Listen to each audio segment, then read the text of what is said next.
Hi guys! For this video, nagluto kami ng silig. Ang tawag yan dito sa Pinas ay arroz caldo. Dito ay silig. Ang ingredients nito ay marami. Laban, sabadi, at saka yung butter. Yan. At saka, hindi pala yung fried chicken, yun ang itapping sa ibabaw.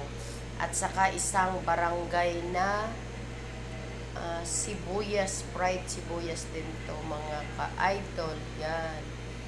Ito yung special nila kasi taglamig na. Yan.